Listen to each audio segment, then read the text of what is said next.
we're doing some good in-depth research on International Financial Services Center. It's an area of very good interest for us, primarily because of the relevance of this particular proposition to the country as a whole.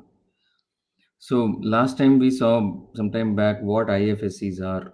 We had a good background about that. And we also said that the government was planning to bring an IFSC Authority Act, which is yet to be passed by both the houses. I think it's passed in Lok Sabha, but it's yet to be passed in Rajya Sabha. And of course, we are where we, or I think it's passed in both the houses, but it's yet to be notified. Given the current scenario where we are, I don't think the government would be focusing too much on getting this through, but this is very much on the agenda. So let's try and understand what this act is and how similar regulations have panned out in other countries globally. Moving on, I would thank Graceland and Jugal for their efforts. I think one thing what all of you guys are doing is phenomenal given the fact that we are in a lockdown. I think none of the research activities have stopped. So hats off to all you guys here. Thanks. So these are some of the terms. We shall look at them as and when we get through the presentation. Moving on, this is the agenda for the day. We shall look at the scope of this act, and why, certain definitions, how the administration of this particular regulation will happen, and what is the scene in other countries globally, and what looks to be the way forward for India as well. To give you a high level overview, currently if you notice, friends, IFSC is located in the ACZ in Gujarat, Gift City, and there are multiple regulators to IFSC. We have the RBI, we have SEBI, we have IRDAI. So given the nature of the business, there is a lot of inter-regulatory coordination which is required. Hence, the government felt the requirement for a uniform or a unified financial regulator for IFSCs. So at this point in time, in the absence of a regulation, this becomes a case for concern. So they said, let's bring in someone called as an IFSC authority, and the act was introduced on December 19th, 2019, after the assent of the president.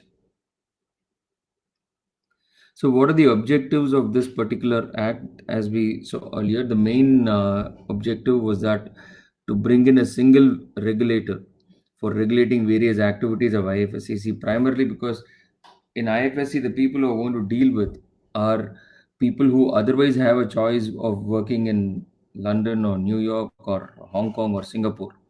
So, one best case scenario for each of these people dealing in these locations is the fact that all these jurisdictions have had, what should I say, they've had a breeze as far as regulatory interactions are concerned, and India is notorious for that in that aspect.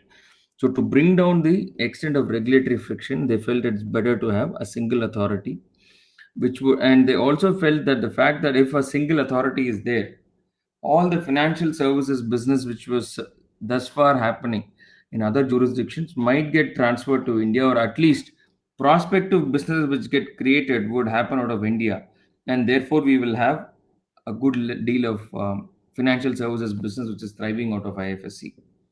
So let's look at the various timelines which led to this particular act being introduced. It was brought into India, into the Parliament. The Union Cabinet approves it on 6th of February, and on 12th it was introduced in Rajya Sabha, where it was approved, and then it passes through the Lok Sabha on November 25th, and then we had the bill being passed in Lok Sabha on December 11th, and it received the presidential assent on 19th of December. But even though it is not yet, it's received the presidential assent, it is not yet come into force because central government is yet to notify the act. But in current scenario, we don't know whether that will happen anytime soon. So, what is the role of IFC's regulatory law in the economy? The intent is to bring in a competitive and a stable financial system, which is also efficient, and it provides protection for domestic consumers of financial products. Again, to give you a background, friends, IFSC is like an overseas jurisdiction within India, like how you have an SEC. and we're trying to attract foreign investors in that particular setup. So where, let's say, someone wants to list their stock markets, list their shares in New York Stock Exchange. Going forward, Indian Stock Exchange should have an option. Both NSE and BSE have their own subsidiaries in IFSC. So shares listed in NSE and BSE, or I mean, instead of looking at listing in New York, people should be willing to list it at IFSC in India.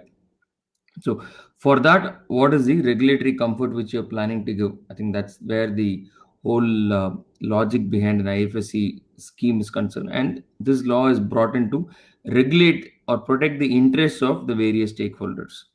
And IFSCs have traditionally emerged around new technologies, but it's important that policymakers focus on financial laws which underpin an IFSC. A contingency based view, with financial sector regulators actively encouraging an IFC's financial institutions to seek out providers of funds to new technologies. Also, periodic reviews and assessments of regulatory framework should be conducted to avoid excessive regulation, because that's a concern with India.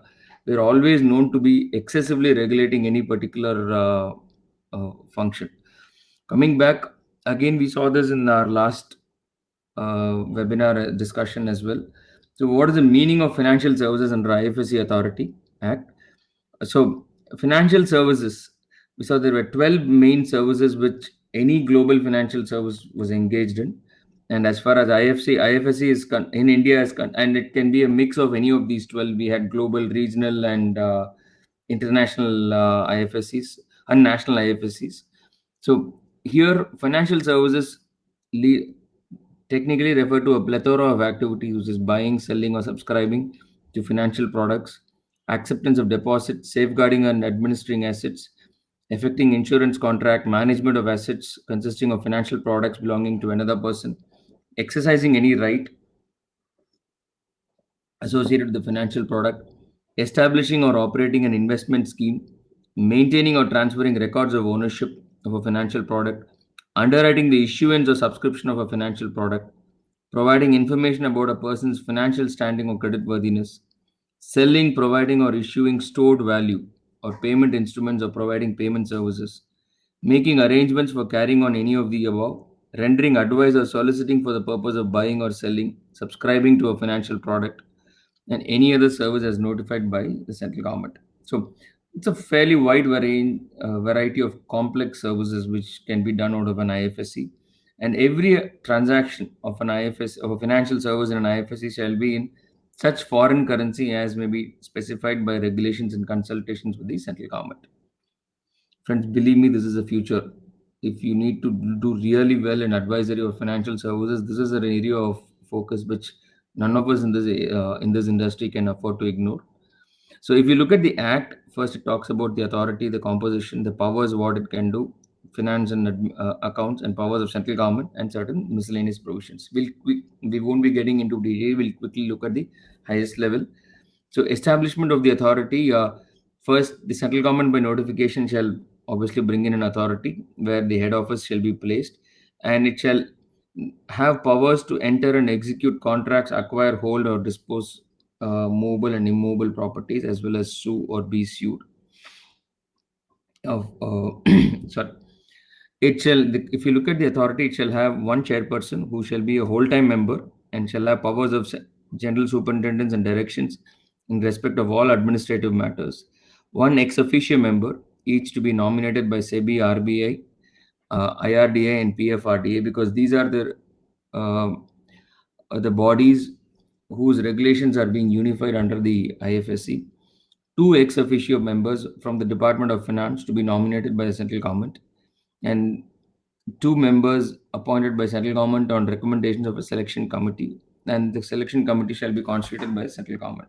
So it's typically the body shall be a mix of all the relevant stakeholder regulators who would be indirectly monitoring the functions of the IFSC. The terms of the office: 3 years for chairperson and member, 65 years is the maximum age, and 62 for a whole time director.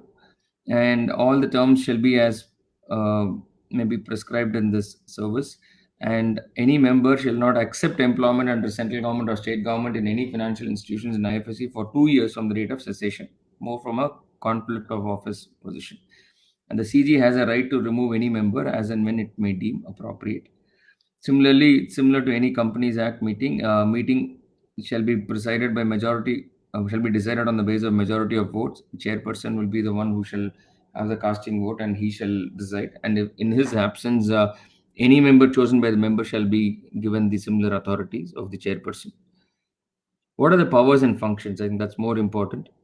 Regulation of financial products, services, and financial institutions in an IFSC. Regulation of such other financial products and institutions as may be notified by central government. And recommendation to the central government on what the products and services need to be. Again, when we say financial products, it refers to securities, insurance contracts, deposits, credit arrangements, foreign currency contracts, other than contracts to exchange one currency for another, which is the swap contracts, and any other such instrument or product as may be done by central government. So, what are the powers? So, the authority shall have all the powers exercisable by respective regulators in the IFSC under the respective act. So, if RBI has certain powers under the FEMA for regulating certain foreign exchange transactions, the same powers shall be back to back vested with the IFSC.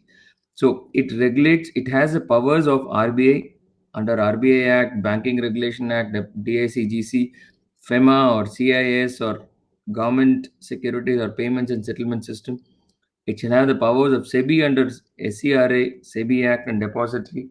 It shall have the powers of IRDA under the Insurance Act or General Insurance Business or IRDA Act, and shall have the powers of PFRDA, Provident Fund Regulatory Development Authority, under the PFRDA Act. So technically, the IFSC will have, it's a monolith of powers of four different regulators, primarily so that the IFSC operators are not expected to go to each of these regulators for various activities, and all the procedural part, offenses of investigation proceeding, all the provisions will be back to back from the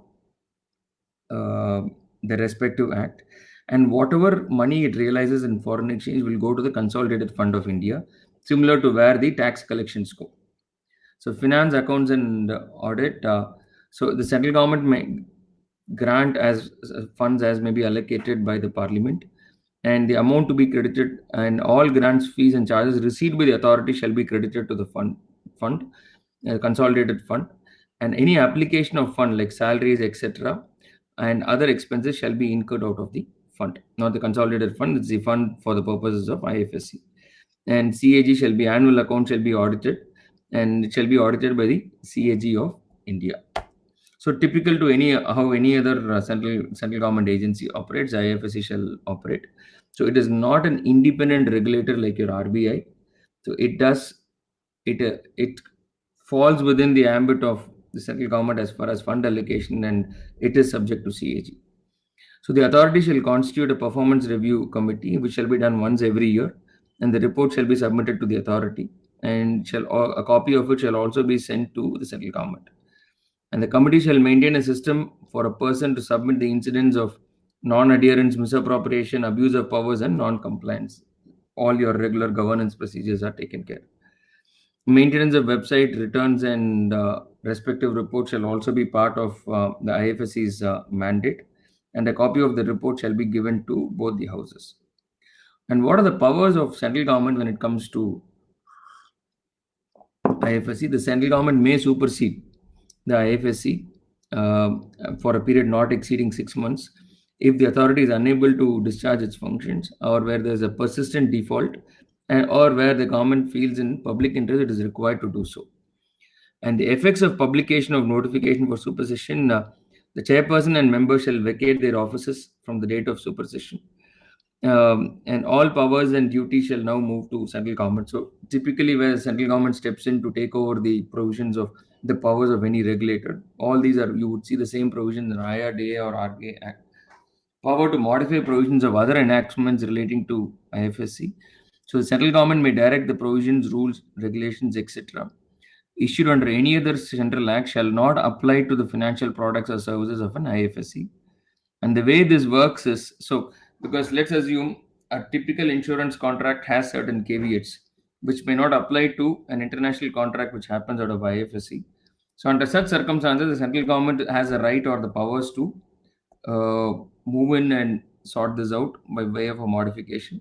So the way it works is a copy of every notification should be laid before the parliament, and while it is and it is said to be laid while the parliament is in session for 30 days. And if before the expiry of session both the houses disagree with the notification shall not be issued. Otherwise, it shall move on. So the central government has the powers to make rules pertaining to every administrative provision of IFSC Act, which typically deals with composition of the authority, salaries, or maintenance of accounts, or reporting, or any of the administrative provision. Again, it goes through the parliamentary process for approval. Additional powers it may issue in writing any other directions on the question of policy after an opportunity of being heard is given, and any such order shall be laid before the parliament, and no such order shall be made after 5 years from the commencement of this act. So there's only a temporary power which is given to the central government. Again, miscellaneous administrative provisions. The authority may make rules or regulations regarding all the areas where the central government has a right to give direction. The way the meetings are transacted, maintenance of website, delegation of powers, salaries and allowances, performance, manner of providing information to the review committee, and foreign currency in which transaction of financial services may be conducted.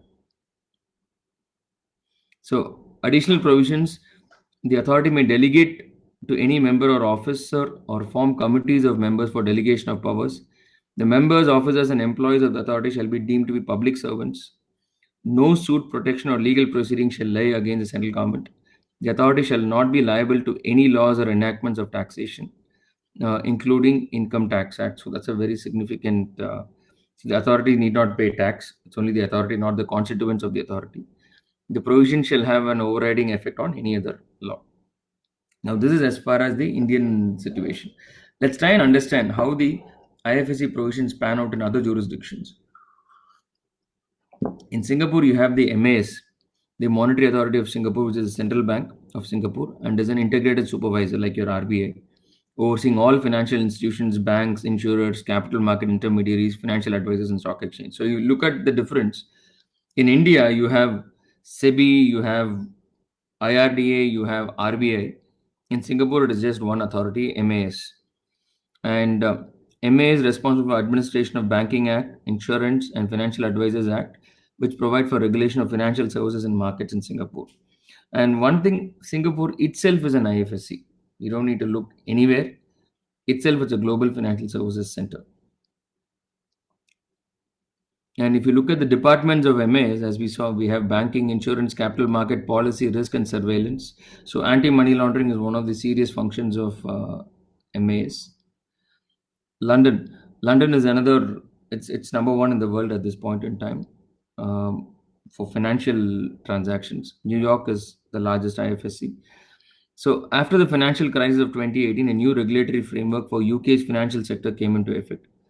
And since 2013, the Financial Services Authority, the FSA as we call it, has become two separate regulatory authorities: the Financial Conduct Authority and the Prudential Regulation Authority. So the FCA regulates the financial service industry in UK and is responsible for promoting effective competition, ensuring the relevant markets function well within the presence. And the PRA, which is the Prudential Regulation Authority, was created by Financial Services Act 2012, and it's part of Bank of England and responsible for prudential regulation like what your RBI does. So it also focuses on credit unions, building societies, insurers, and major investment firms. So it's a mix of what your RBI and your IRDA does, and some components of what SEBI does. And FCA focuses more on what your SEBI and your AMFI does. Hong Kong's banking sector comprises of three tiers of authorized institutions. It's your Hong Kong Monetary Authority, namely the licensed bank. It comprises of three tiers of institutions. One is a licensed bank, then the restricted licensed banks, and the deposit taking companies. So the Hong Kong Monetary Authority ensures general stability and effective working of the banking system. The HKMA, which is derives regulatory powers from banking ordinance. The Securities and Futures Commission, SFC, is a regulator for securities industry, and to facilitate cooperation on the supervising authorized institutions. The HKMA and the SFC have entered into an MOU setting up their roles. So here again, you would see there are two authorities apart from your banking authority. Then you have in Australia, the regulatory system is an important area of comparative advantage in post the global financial crisis in Australia. Australia has three regulators, namely the Prudential Regulation Authority, the Australian Securities and Investment Commission, and the Reserve Bank of Australia, with the responsibility for supervision of banks, insurers, and financial institutions. See, the APRA, which is the National Prudential Regulator of Financial Institutions, uh, provide for prudential regulations or retirement income standards, which is what you're supposed to do with your PF corpus. It administers legislation providing for the supervision of authorized deposit taking institutions, insurance and reinsurance companies, friendly societies, and superannuation funds. The ASIC, which is your Securities and Investment Commission, similar to what your SEBI does in India, is a corporate markets and financial services regulator responsible for promoting market integrity and consumer protection. The RBA, which is the Reserve Bank of Australia, has a long-standing responsibility for the financial and monetary policy and payment system, which is again similar to what your RBA does in India. Moving on to US, the largest IFSC in the world, the structure and the regulatory regime for financial products and services in US is by far the most complicated system. The federal banking supervisors include the Board of Governors of Federal Reserve System, the Office of the Controller of Currency, the Federal Deposit Insurance Corporation. The financial products and financial services, financial markets, and certain participants in these markets are regulated by financial market regulators, which include the Securities Exchange Commission, the SEC, and the Commodity Futures Trading Commission, the CFTC. The Consumer Financial Protection Bureau, the CFPB, was formed in 2010 to focus on consumer protection with regard to financial products and services. So, when you look at how the world has panned out as far as IFSC is concerned, there have been multiple regulators.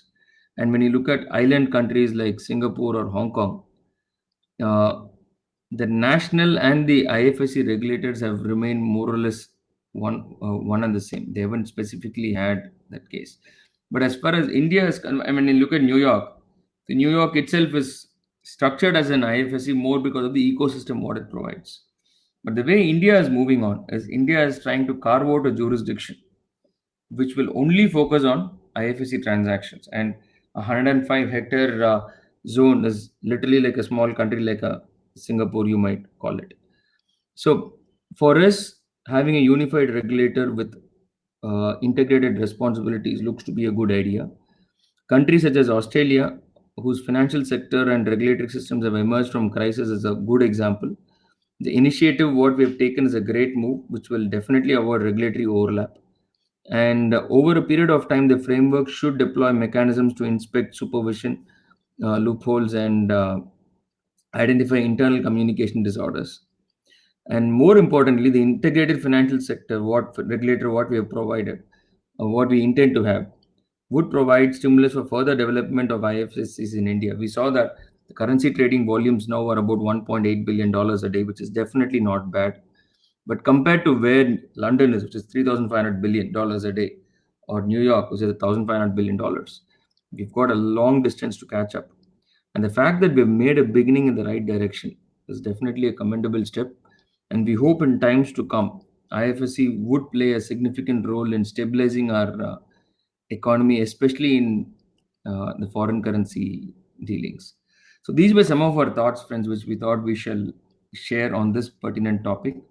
Let's catch up again very soon. Evening, we've got an amazing conversation with the titans of the entertainment industry. Do join us for that. Thank you and have a great day.